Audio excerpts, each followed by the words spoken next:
Dude, you have a pace of hot sauce consumption uncomparable to most people. I'm very impressed. The boy's a beast. So, Oh, oh my goodness, I've got snot bubbles. oh, dude, fucking hell. I'm gonna have snot bubbles coming out my ass later, I think. Oh.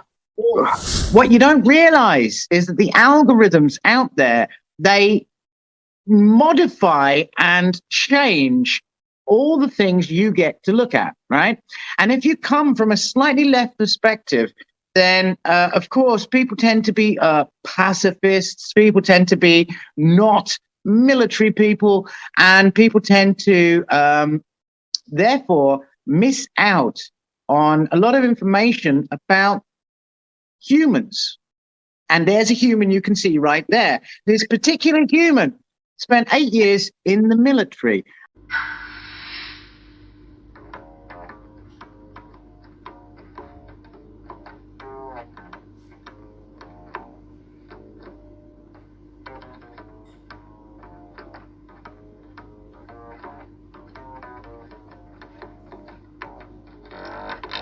Aloha, everyone, and welcome to this episode of Experts and Idiots with me, 420 Chilli Sash, and my mate up there. You can see the lovely Dylan of Beyond Meat, all the way over in Alberta, Canada. Hello, Dylan. Hey, Sash, what's going on, brother? I'm good, man. Are you good? Living life, man. I fucking love it. And hey, all of you out there, welcome.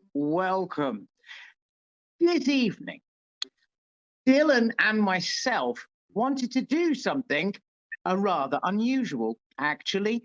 We would like to take you on a burny journey full of capsaicin and pain through a very serious subject, through the veteran experience. Now, my buddy up there, my buddy Dylan is, how long were you in the army, Dylan? About 8 years I was in, just shy of 8 years. Just shy of 8 years. Now, I come from a family where we have had people in the army, but I live in, much as all of us do nowadays, something like an algorithmic echo chamber. Now, because I tend towards reading newspapers, for example, that come somewhere from the left side, politically speaking, as do a very large number of you out there who are watching this, who are our followers. What you don't realize is that the algorithms out there, they modify and change all the things you get to look at, right? And if you come from a slightly left perspective, then of course people tend to be pacifists, people tend to be not military people, and people tend to therefore miss out on a lot of information about humans. And there's a human you can see right there. This particular human spent 8 years in the military. And although 8 years sounds like a long time, I believe your military experience ended 1999. Isn't that right over there? I'm going back now. 98, I think, was my last year. July 98, I think, is when I retired out from the military. But you know what? He's had to live with what it is to be a veteran for 24 years. That's a lot longer than he spent in the army. And that is a very complicated and difficult thing to have to live with. My boy up there is a hot sauce specialist. I am a hot sauce specialist. Nothing we like better than getting down with the heavy burn. And so we're going to be doing that. My weapon of choice is here. You know I love this stuff. What I'm looking at there is my Candy Floss Hindenburg chili extract. Evil shit, but exactly the kind of burn that I like. Now, I'm going to be doing a few hits of that, and I'm going to be chatting to my boy up there about the veteran experience. Tell me, Dylan, what is your weapon of choice or weapons of choice tonight? Oh, well, Sash, we had one, which is our signature ghost pepper ranch that we make here in house. the best seller that we have. And that's my go-to one for a lot of different reasons. But today we have what I call my dead soldier bottle. So we have a sample station, and this is the residual left in each little bottle. And I've added them. So I'd say this is probably 40 bottles from mild to wild, blueberry, candy, ghost, reaper.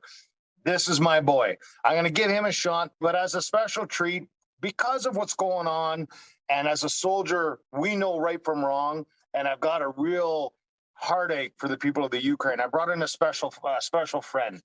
Now, this bottle, very limited production, it's called Kill Vlad. Take it for what it's worth. I'm not going to tell you who it's meant for or anything like that. But this is a super refined sauce that's a collector's item that was made in small productions from one of my close friends. And I think today I'm going to do hits of both of them. I'm going to torture myself, but that torture means nothing at the end of the day to what's going on in the world. That's fucking good point you make there, my friend. For those of you who are not in our time frame, currently, we have a tragedy occurring in the Ukraine, which has recently been invaded by Russia, led by, of course, Vladimir Putin. Love him, hate him. I don't know what your feelings are, but that's where we are in the world. And then we got some Kill Vlad. Well, my dear boy Dylan, normally my Hindenburg goes per drop. I'm going per spoon from my personal stash. I fucking love it. Bam! Let's go. Cheers.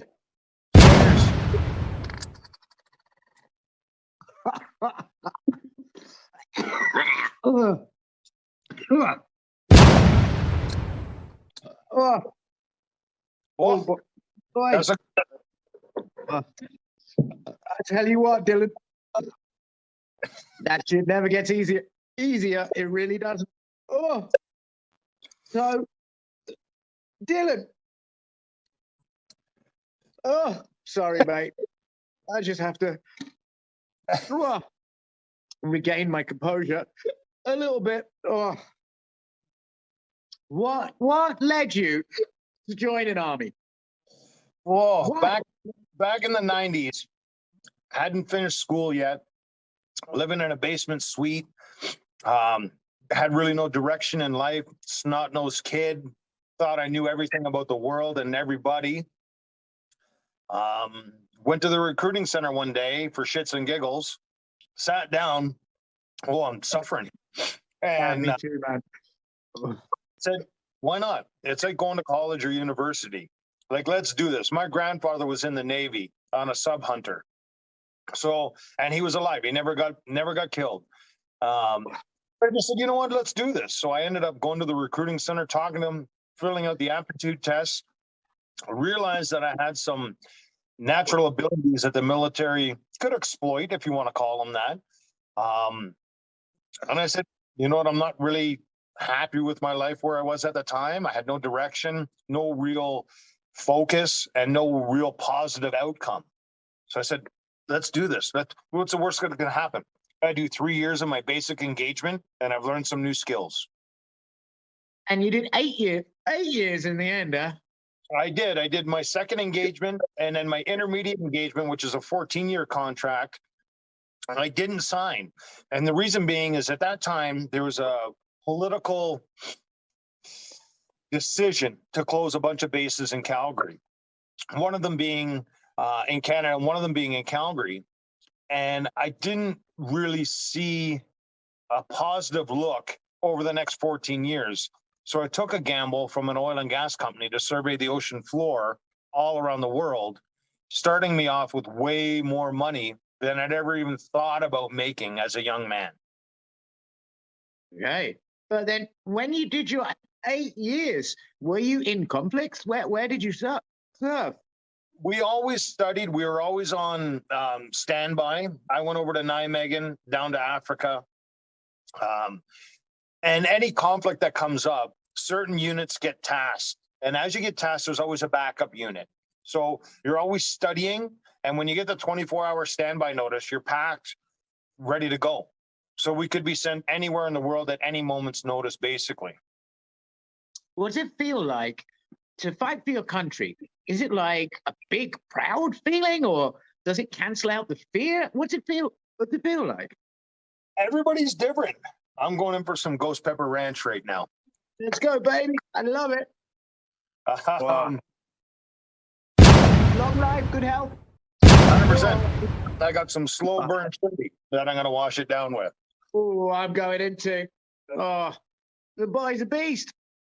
So, oh my goodness, I've got snot bubbles. Oh, dude, fucking hell. I'm going to have snot bubbles coming out my ass later, I think. Oh. What has is what we call esprit de corps. And that's the pride that you have for your country and your military, no matter where you are in the world. Everybody develops a different love for their country. For me, doing what I was doing and training to what I was being training for, if I had to die for my country, that was the most glorious act I could ask for. Is that right by civilian standards to think that way? Not necessarily, but me, I'm a trained machine, and that's how the military train you. So there are some people in the military that don't feel that way, that are in there just for a job.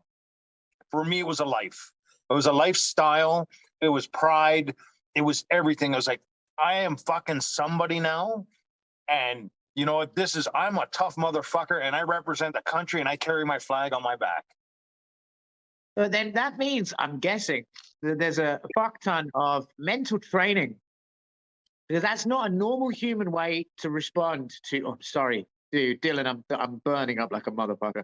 That's not a normal human way to respond to a danger situation. A normal human way to respond to it is to run away from it, to be terrified of it. So I'm guessing there's a fuck ton of mental training that makes you able to think of it like that. And then when you leave the army and you become a veteran, you've been trained to think like that. So how does that mental training impact your life post-army?